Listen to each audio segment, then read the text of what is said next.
Hey everybody, this is Dream, and today I'm going to be reviewing Heaven Dust. Heaven Dust is developed by One Gruel Studio and published by Monster Couch and Indie Nova.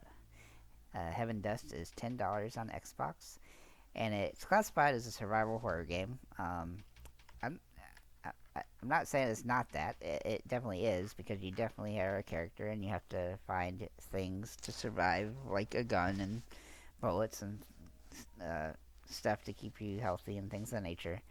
But you're basically based in these buildings, and you have to find stuff in order to progress and get through the areas, and also kill the zombies.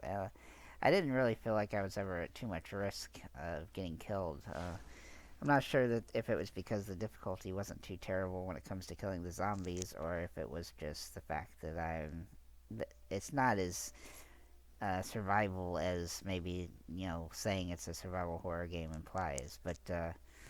But overall, the game you play as this little character, and he has to kind of figure out how to maneuver through the areas, finding keys and weapons and health and everything else, and utilizing different items around in order to maneuver from one area to the next. The graphics are actually in this is I kind of like them. It kind of has sort of a Luigi Mansion feel to it to me. I don't think that's a perfect thing to compare it to, but it definitely kind of has that kind of feel to me to it, and so I found it to be a quite interesting little game. It's the only thing that I would say that the game could really add is like a tutorial to kind of give us a better understanding of what the game is or what we needed to do. I actually spent a little bit of time in the first room confused that I needed when I couldn't. I didn't realize that I needed to push a box or not a box, but a bookshelf over in order to show to see a hidden area to walk through between the two rooms. And I literally spent like 15 minutes in there trying to figure it out, thinking that I had checked to see if that was true, but it actually hadn't. And also the keys and things are not always obvious of where you need to go in order to where those doors are. And then also the angle of the wall sometimes made me miss seeing a door and things of that nature.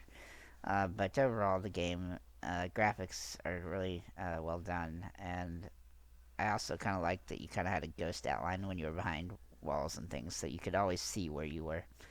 And also, there would always be a little explanation point that would pop up if you're near something that you need to look at or potentially look at. However, you had to be really close to the items in order to do that. So overall, I found that to be not perfect, but it's pretty well done. I mean, it's better than a lot of survival horror games can have been that I've played. Again, I'm not really wanting to classify this directly as a survival horror necessarily, but it is in some capacity. Um, the game is rather short, but it also kind of depends on how you play your playthrough. This game is kind of designed to play it multiple times through in different ways. You can beat the game in a very quick amount of time once you figure out how to do that. But it's going to take some effort in figuring out all the different areas and where the things are and things of that nature. So your first couple playthroughs, you're going to really be trying to focus on learning routes and things of that nature. Um, Overall, for the game, being $10, I think it's a pretty fair price for what it is. I think it's a nice little game. I think it's well made for being probably a smaller studio, but so I definitely like it from that perspective. I'm gonna give the game a 7.5 out of 10 because I actually just really enjoyed playing it, and I'm actually gonna keep playing it, trying to get all these achievements. They're pretty difficult on a few of them, and so I'll kind of run into the achievements here. They're definitely gonna take some time, and so uh, that's definitely gonna be something that's not gonna be super quick, but if you put the effort in, you will definitely be able to complete this again. So that's pretty much all I have to say about it. Thanks for liking, commenting, subscribing. Let us know what you think, and have a nice day.